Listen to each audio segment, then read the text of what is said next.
ಅವರು ನನ್ನ ಹತ್ರ ಆಗ್ತಾರೆ ಅನ್ನೋದು ಅವ್ರಿಗೆ ಅರ್ಥ ಆಗ್ತಿಲ್ಲ. ನನಗೆ ಯಾವುದೇ ಕಾರಣಕ್ಕೂ ಇಲ್ಲೇ ಇದ್ದಾರೆ ಇವ್ರುಗಳೆಲ್ಲ, ಯಾರು ನಾನು ಅಭಿಮಾನಿ ಕೆಲವು ಜನ ಇದ್ದಾರೆ, ಯಾವುದೇ ಕಾರಣಕ್ಕೂ ಗೌರವ ಅನ್ನೋದು ರೆಸ್ಪೆಕ್ಟ್ ಅನ್ನೋದು ಕೇಳಿ ಪಡೆಯೋದಲ್ಲ, ಅದು ತಾನಾಗಿ ಬರೋಂಥದ್ದು.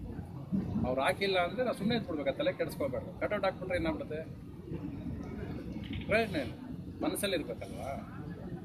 ನಾವು ಜನಗಳ ಮನಸ್ಸಲ್ಲಿ ಇವತ್ತಲ್ಲ ಉಳಿದಿರೋದು, ಅವತ್ತಿಂದಲೇ ಕಟೌಟಾಗಿ ಉಳ್ಕೊಂಡ್ಬಿಟ್ಟಿದ್ದೀವಿ. ಇನ್ನೇನು ಹೊಸ ಥಿಯೇಟ್ರ್ ಮುಂದೆ ಕಟೌಟ್ ಹಾಕೋದು, ಸ್ಕ್ರೀನ್ ಒಳಗೆ ಹೆಸರು ಮಾಡಿದ್ವಾ, ಸ್ಕ್ರೀನಲ್ಲಿ ನಮ್ಮ ಪಾತ್ರ ಸಿನಿಮಾ ಓಡಿಸ್ತಾ ಇದೆಯಾ, ಗೆಲ್ಲಿಸ್ತಾ ಇದೆಯಾ, ಅದು ಖುಷಿ ಕೊಡೋದು.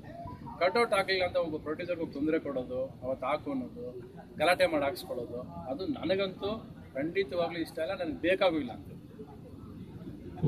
ಅದು ಇವತ್ತೇ ಹೇಳ್ತೀನಿ, ಇಲ್ಲೇ ಇದ್ದಾರೆ ಇವ್ರ ಅಭಿಮಾನಿಗಳು ಯಾರು ಇವರೆಲ್ಲ ಮಾಡಿದ್ದಾರೆ, ಇವ್ರು ಇವತ್ತು ಹೇಳ್ತೀನಿ, ಇದೇ ಲಾಸ್ಟು. ಇವ್ರು ಯಾವುದೇ ಕಾರಣಕ್ಕೂ ಇನ್ನು ಮುಂದಕ್ಕೆ ಇವ್ರು ನನ್ನ ಜೊತೆ ಇರ್ತಾರೆ ಹೊರತು ಇನ್ನೊಬ್ಬರು ಪ್ರೊಡ್ಯೂಸರ್ ಆಫೀಸ್ಗೆ ಹೋಗಿ ಅದನ್ನು ಮಾಡಿರಿ ಇದನ್ನು ಮಾಡಿರಿ ಅಂತ ಆರ್ಡ್ರ್ ಮಾಡೋವಂಥ ಅಧಿಕಾರನೂ ಇಲ್ಲ ಅವ್ರಿಗೆ, ಅದು ಇಲ್ಲವೂ ಇಲ್ಲ, ಅಂಥ ಕೆಲಸ ಇವ್ರು ಮಾಡೋದು ಇಲ್ಲ. ಅದು ನಾನು ಮಾತು ಕೊಡ್ತೀನಿ, ಪರವಾಗಿಲ್ಲ.